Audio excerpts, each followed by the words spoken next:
Let me explain something to you, mother. You on probation, right? You just approached me, threatening me. Your words was, we step on shit, okay? You didn't say I, you made it plural. You said we, so that's in cohorts. I mean a gang. You on probation. Then you had a fella with you that was possessing a gun. You are not supposed to be around with people that had guns. The federal authorities, because you made a threat while possessing a gun. That nigga told gun, bitch ass nigga. Man, them hoe ass niggas approached me now. As of March 28th, 2026, this just happened last night. Charleston White, the same guy who's been online nonstop calling Young Thug a rat, a snitch, a fed, even a coward, just flipped the script in the wildest way possible. This man actually went and filed a report on Young Thug himself. He didn't even try to hide it either. He jumped on Instagram Live and straight up said, "I'm contacting your probation officer. You're going to jail?" Read that again. The same person who built his whole image yelling about snitches just told on someone live with zero hesitation. No shame, no second thoughts, nothing. And it gets even crazier. Because of whatever went down at Drew Key's party in Miami last night, Young Thug could now be staring at 20 years behind bars. Not 5, not 10, a full 2 decades. All tied to a situation involving someone he probably didn't even want around him in the first place. This whole situation is messy, ironic, and honestly unbelievable. It's one of the most twisted moments hip-hop has seen in a minute, and every layer of it just keeps getting deeper. You really have to see how all these pieces connect to understand how out of control this got. So to really get it, we gotta rewind back a bit. Halloween, 2024, October 31st. While people were out celebrating, Jeffrey Lamar Williams, known as Young Thug, was walking out of a Georgia jail after spending over 2.5 years locked up. This wasn't just any case either. This was the YSL RICO case, one of the longest and most complicated trials Georgia has ever seen. The feds didn't just come for one person, they came for everybody. 28 people got hit with indictments, gang allegations, murder charges, drug charges, firearm charges, the whole list stacked up like a nightmare. Now here's where it gets real important. Thug didn't just walk out like nothing happened. No way. He took a plea deal. That deal came with a 40-year sentence hanging over him. The first 5 years already counted as time served. Then comes 15 years of straight probation. But listen closely, because this is the part people keep missing. Sitting right behind that probation is a backloaded 20-year prison sentence, just waiting, like a loaded weapon ready to go off at any second. If he completes all 15 years clean, that 20 years disappears, gone. But if he slips up even once, that's it. He's going back to serve every single one of those 20 years. That's the pressure he's living under every day. Yeah, he's out, but he's not free like people think, and those release conditions, they are tight. He cannot be around known gang members or anyone tied to that case, with only 2 exceptions. Donna and his brother Enfo. He's banned from the Atlanta metro area for 10 years. He has to give anti-gang presentations. He can't promote anything connected to gang activity at all. Every move matters now. Every post, every event, every person in the room. It all counts. One wrong move, one bad decision, and that 20-year sentence snaps into place instantly. So understand this clearly. He's walking on thin ice every single day. And what went down last night, it only makes sense when you realize just how strict and unforgiving that situation really is. And here's what a lot of people are missing. Last night wasn't even the first time someone tried to send Thug right back behind bars. This already got tested once before, and it got real serious. Let's go back to April 2025. On April 2nd, the Fulton County District Attorney's Office dropped a full 14-page motion trying to prove that Young Thug violated his probation. And what was it over? His social media activity, specifically a post he later deleted where he called a DA,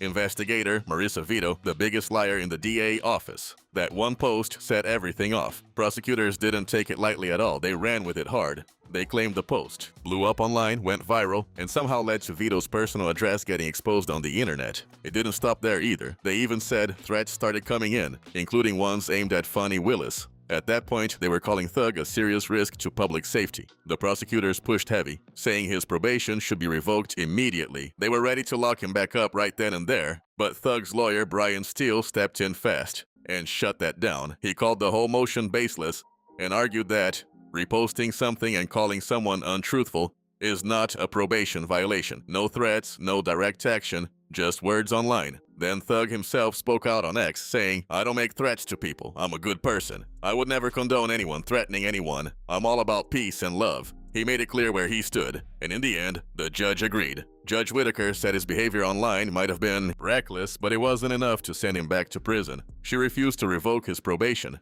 He got lucky, real lucky. He was right on the edge, but he slipped through. But here's the part that really matters. That moment right there should have been the warning shot. A clear signal, stay low, stay quiet, stay far away from drama. Because now every little thing is magnified. Every situation hits harder. Every argument, every problem, every room you step into carries extra weight. Why? Because you're not moving like a regular person anymore. That normal margin for error is gone. You're walking around with 20 years sitting in the background just waiting. One wrong move and it all comes crashing down. And the reality is, the streets don't care about probation rules. There's always someone trying to prove something, always someone looking for a moment. And this time, that person turned out to be Charleston White. Now, for anyone who doesn't really know him, you need the full picture to understand why this situation got so dangerous so fast. Because this isn't random at all. Charleston White was born May 17, 1977 in Fort Worth, Texas. And his story is complicated. At just 14 years old, he was involved in a robbery that led to a murder charge and time in juvenile detention. He did his time, came home, and actually tried to change his path. He studied criminal justice at Texas Wesleyan University and helped start a youth outreach group called Helping Young People Excel Hype. On paper, it looks like a real redemption story, but then social media entered the picture and everything shifted. Charleston White figured out quick that controversy brings attention, and attention brings money. And once that switch flipped, there was no turning it off. He built his entire online image off saying the most wild, most controversial things he can think of about hip-hop, street life, and rap, artists, and then just watching the attention pour in. That's the formula. He stacked up hundreds of thousands of followers doing exactly that. But what really makes him dangerous in situations like this isn't just the talking, it's what he does after. Charleston White has zero hesitation when it comes to bringing law enforcement into the mix if it benefits him. That's not speculation, that's a pattern. Let's run it down quick. Back in 2022, he had an issue with Soulja Boy at an event and claimed he used mace on him. And right after that, he went and filed a police report. Public record. Then in 2023, he took it even further. He called Child Protective Services on rapper Finesse 2 times, who was working with a young artist named Lil King, CPS, over rap industry issues. He's also publicly gone at TY multiple times over his son King Harris, with threats of legal action getting thrown around. Then there was his situation with Boozy, which turned loud and messy real fast. And it doesn't stop there. Back in 2005, Charleston White himself was arrested in Texas on aggravated assault charges. So this isn't new behavior, it's a long pattern. This is someone who's constantly in drama, constantly around legal situations, constantly making noise that spills into real consequences. But the most important part of all this, the piece that really connects to everything happening right now, is his fixation on Young Thug. When the YSL trial started getting messy and audio allegedly surfaced of Thug speaking during a police interrogation about rapper Pee Wee Roscoe, Charleston White lost it completely. He went all the way in. He jumped on Instagram and told everybody straight up, "I prophesied this. I told y'all Young Thug was gone though. Tell it." He wasn't holding back at all. He started calling the entire YSL circle a loose lip full of boys, and kept pushing that message over and over again. Video after video after video. Same narrative drilled into his audience non-stop. To him, it was simple. Young Thug equals snitch. That became his whole angle anytime Thug's name came up. And he didn't ease up either. He kept throwing out wild takes about the YSL RICO case, saying Thug deserved what he was going through. He mocked supporters, dismissed sympathy, and stayed locked in on Thug for months, even years. Every time Thug popped up in the news, Charleston White was right there, going live, dropping opinions, stirring things up again. It never stopped. But here's the twist that was always sitting right there in plain sight. While he was yelling snitch at everybody else, he had no issue involving law enforcement himself whenever it worked in his favor. He called CPS, filed police reports, talked about restraining orders and lawsuits, all out in the open, no hesitation, no hiding it. So the rules were never the same for him. That contradiction was always there, just waiting to blow up. People saw pieces of it, but they never saw it fully exposed. Not like this. And then came last night. Saturday, March 28th, 2026, Miami, Florida. This is where everything collided. Drewski, the comedian, the content powerhouse, the guy who turned Coulda Been Records into a full-on cultural wave, had just wrapped up season 2 of his hit show. The energy was high, the room was packed, and all the right names were in the building. This was for Coulda Been Love, and he threw a full reunion event to celebrate it. And don't downplay what a Drewski event looks like right now, it's not small at all. Forbes had him ranked number 9 on their top creators list after pulling in $14 million in 2025. That's serious influence. His events bring everybody out. A-listers, athletes, rappers, influencers. If you matter in the culture, you show up when Drewski calls. So yeah, this wasn't just any party. This was a major room, high energy, all eyes on it. A place where everything is supposed to be good vibes only, but somehow, in that same room, two people who should have never been anywhere near each other ended up face to face. Young Thug and Charleston White. Now let's be clear, we don't have every detail of what actually led up to the moment. We haven't heard Thug's side yet, and that matters. Context always matters in situations like this, but here's what has been put out there. Charleston White wasted no time. He went straight to Instagram after the event and posted video of the situation. In the clip, you can see him yelling from a distance at Thug and his entourage. Tension was already high. Then in the caption, he told his full version of what happened.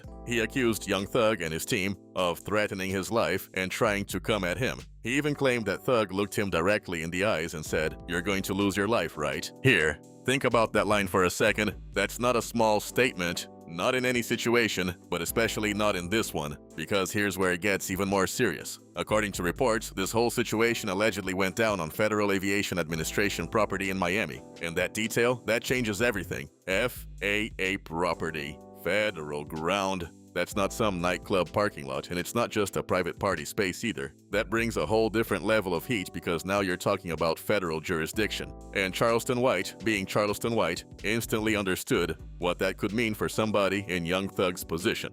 A man already on probation with 20 years hanging over his head cannot afford anything that looks like a new legal problem. So, what did Charleston do? He turned the pressure all the way up. He started talking about pressing charges over alleged terroristic threats. Then he posted another Instagram video and went even harder. He called Thug out directly over his probation status, claimed someone in Thug's entourage had a weapon during the confrontation, and said he was filing for a restraining order too. And then came the moment that really sent the internet into chaos. Charleston White said on record that he was contacting Young Thug's probation officer. "Monday morning, you're going to jail?" That's the line everybody ran with. Think about how crazy that sounds. The same man who spent years calling Young Thug a snitch is now the one making the call, filing the complaint, and trying to bring the system right to his door. Now let's slow this down and really look at what's happening here. Because this is bigger than clout, bigger than internet drama, bigger than two people yelling at each other online. This has real legal weight, real consequences, life-changing consequences. First thing to remember, the probation terms.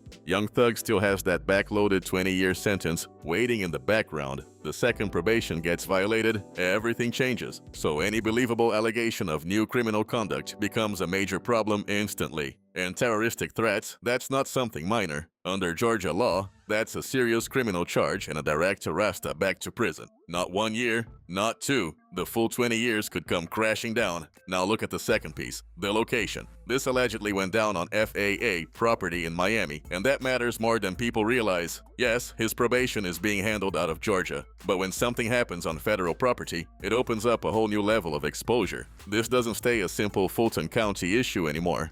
Now you're potentially dealing with federal attention too. And federal situations, they carry a completely different type of weight. Different rules, different consequences, and a lot less room for error. Now, number 3. Don't forget the history here. Prosecutors already tried to send him back in April 2025 over a social media post. The judge denied it, but she gave him a clear warning to be more careful moving forward. That warning matters now, because the court has already seen one situation. So if a second allegation comes in, especially something this serious, it hits completely different. We're talking about claims of a verbal death threat, an alleged armed entourage, multiple witnesses, video footage, and now a formal complaint. That's not the same as a deleted post online. And here's the part a lot of people are overlooking. Charleston White said he's filing that report Monday morning, March 30th. Which means right now, that report could already be in motion or just hours away from being official. And once that paperwork is filed, everything changes. It becomes real. It gets documented, processed, and sent straight to the probation officer. And at that point, it's no longer internet drama.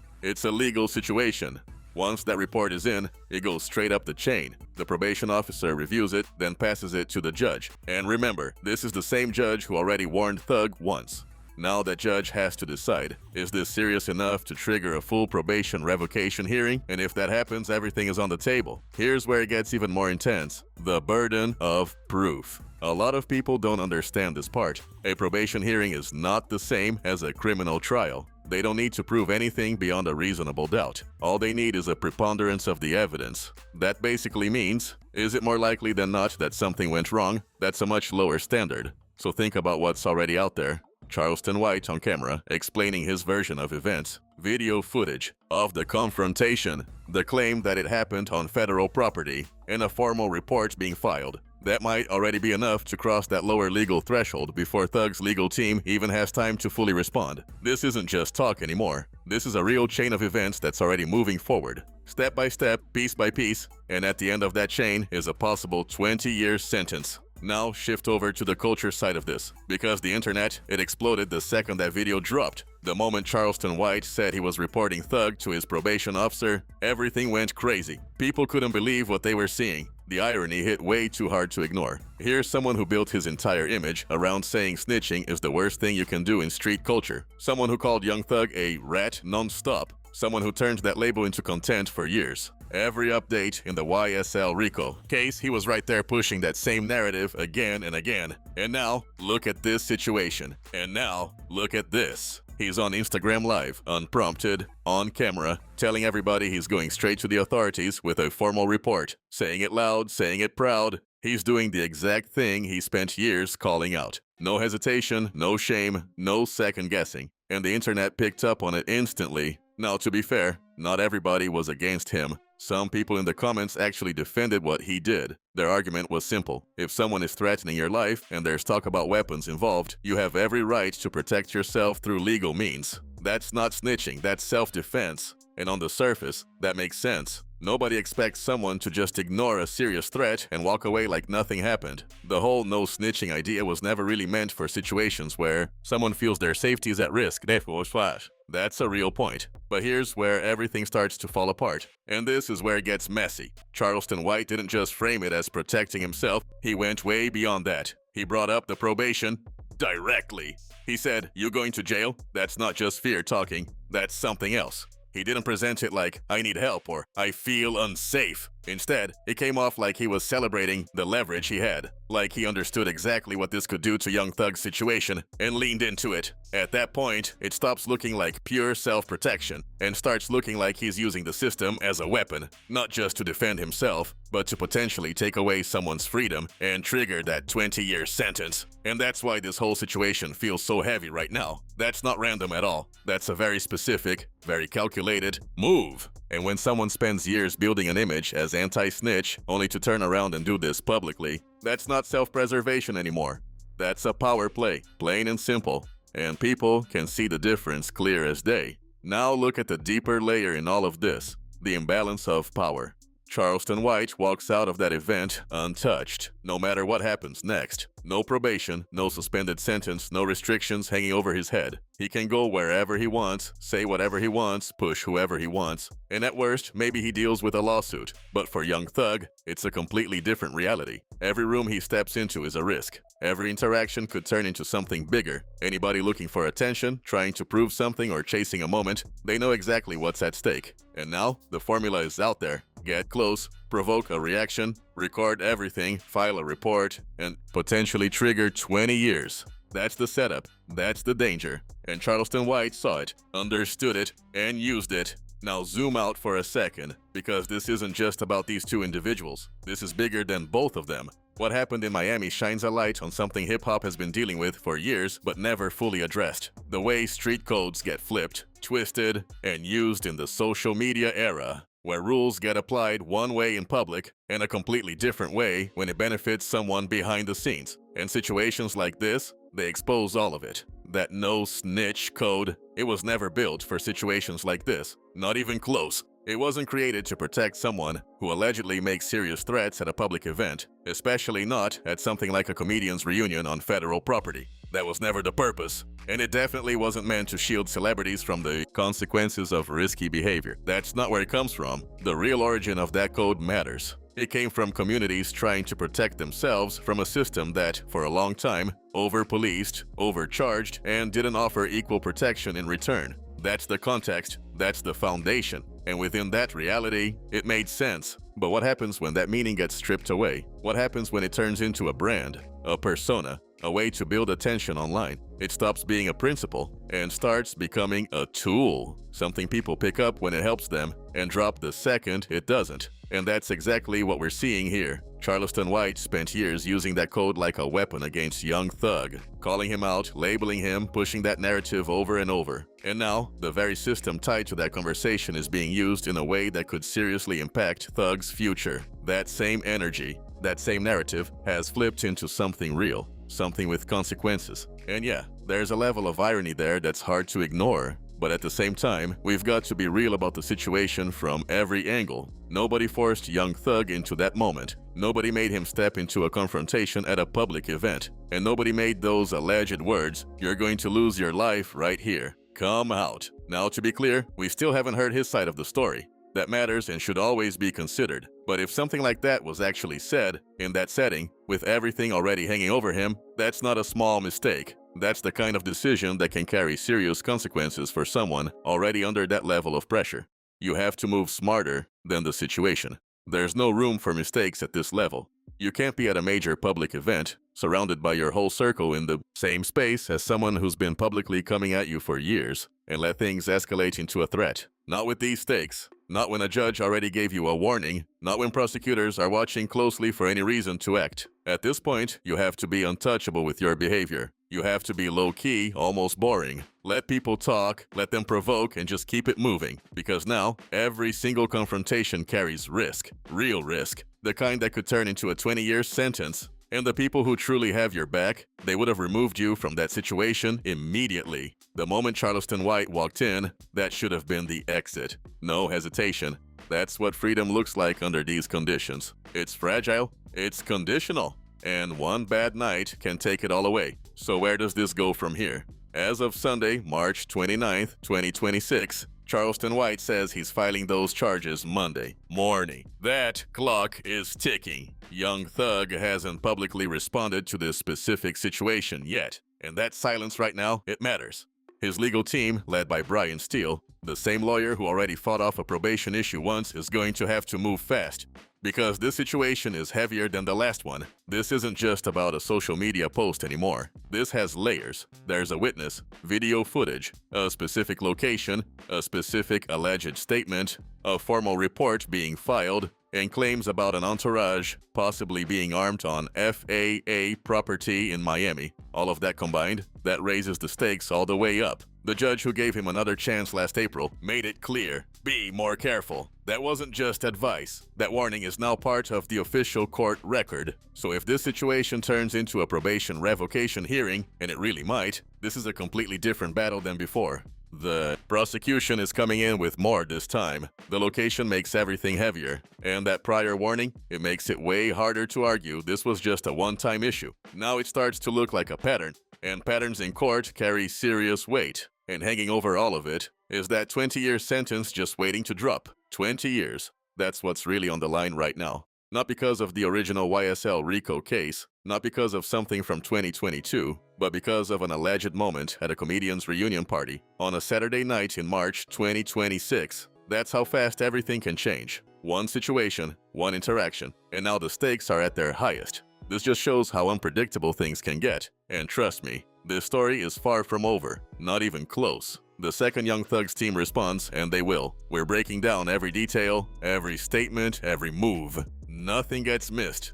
So make sure you tap in, stay locked, and don't miss what's coming next. And I need to hear from you. Drop your thoughts in the comments right now. Do you think Charleston White went too far by filing that report? Or should Thug's side have handled that situation better before it ever got to this point? Speak on it. Make sure you like, subscribe, share this video, and join the conversation. I'll catch you in the next one.